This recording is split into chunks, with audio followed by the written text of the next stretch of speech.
Tapos yung lalagyan pang mang inasal pa. Ngayong araw nga ay naisipan ko na naman magluto ng mang inasal chicken. Most requested din kasi ng aking mga junakis. At itong anak ko, hindi ko alam kung bakit hindi umaalis dito sa likod ko. At itong ating ate Chloe ay proud na proud ako kasi magaling na siyang mag-video. So, sobrang galing nga mga marikoy, hindi ko alam kung bakit puro tagiliran ko lang na nasa video. Buti nga medyo nabawas-bawasan ng pagiging mahiyain itong batang ito. Dati halos hindi mo ito mapalabas ng bahay. Minsan siya na lang yung pinapahawak ko pag magbibideo kami dito sa labas. Sabi ko sa kanya, huwag siya mahiya mag-video. Dito nga palagi kami namimili sa bayan ng Pami. Dito sa palengke, tapat ng highway.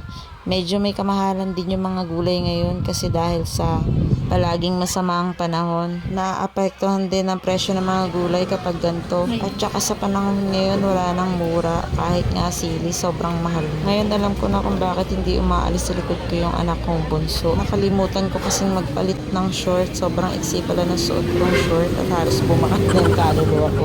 Hinihintay ko na nga lang yung sukli sa akin ni ate at aalis na rin kami.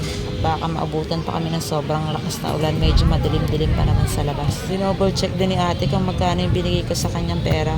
Buti na lang natandaan ko kung magkano yung binigay ko. Minsan kasi basta na lang ko abot ng abot. At minsan hindi rin ako nagbibilang ng sukli. Nakarating na nga kami sa bahay at sinimulan ko nang linisin yung mga manok na nabili ko. Ang mga binili ko pala ay 4 na pirasong legs with Thai fart. Kaya nang palagi kong ginagawa, nililinisan ko muna ng kalamansi yung mga manok para matanggal yung langsa. At pagkatapos kong linisan ng kalamansi ay pipigaan ko ulit ng panibagong kalamansi para sa pagmamarinate. Tapos lalagyan ko ng toyo, konting asukal. Tapos imimix ko siya ng maayos. Hinihiwa-hiwa ko rin yung mga manok para pumasok sa loob yung lasa. Kung meron kayong ketchup, mas mainam na ketchup ang ilagay nyo kaysa sa asukal. Wala kasi akong ketchup na nabili kaya asukal na lang yung nilagay ko. Pagkatapos dinikdikan ko na rin siya ng bawang, tapos lalagyan ko siya ng konting paminta. Tapos imamarinate ko siya ng mga ilang minuto bago namin siya ihawin. Natapos ko na nga siyang timplahan at hintayin na lang natin yung nagpapadikit ng apoy sa labas. Doon tayo sa labas mag-iihaw. At itong aking ate Chloe ay nagsisimula ng magsaing. Natutuwa ako at natututo na sa mga gawaing bahay yung mga anak ko, lalo na tong babae. Dapat talaga natuturuan sila habang maaga pa para paglaki nila hindi sila kawawa sa buhay, lalo na kapag nagtatrabaho na sila sa malayo.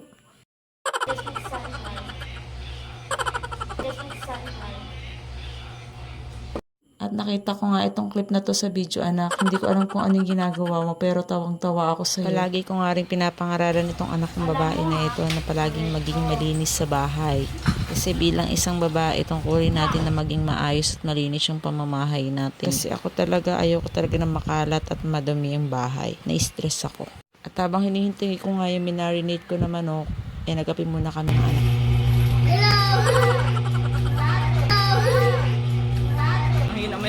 Tignan nyo nga rin yung aking kape mga kumari ko.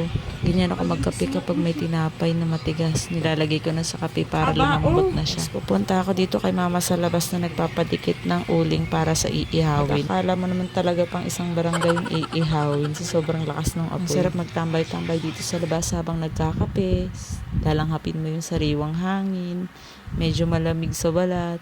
Maraming lamok. Yung tipong pagising mo sa maga may dengue ka na. Yung tipong mga ganun. Pero joke lang yan. Yung mga tunog ng ibon, mga huni ng mga kuliglig. Sana yung mga probinsya hindi magbago para may memories pa rin tayo ng pagkabata natin. Kasi kapag nandito ako sa probinsya, naaalala ko yung mga kabataan ko. Nandito kasi yung kapayapaan ko. Sa Maynila kasi ang gulo ng utipong hindi ko alam kung tama din mga desisyon ko sa buhay o kung ano yung gusto ko at hindi ko gusto.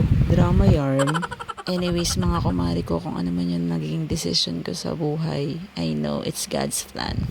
Anyways, mga kumari ko, malapit nang maluto yung ating inihaw na mang inasal chicken. Moments later. Kaya ano pang iniintay nyo? Chibo na! Tapos yung lalagyan pang mang inasal pa.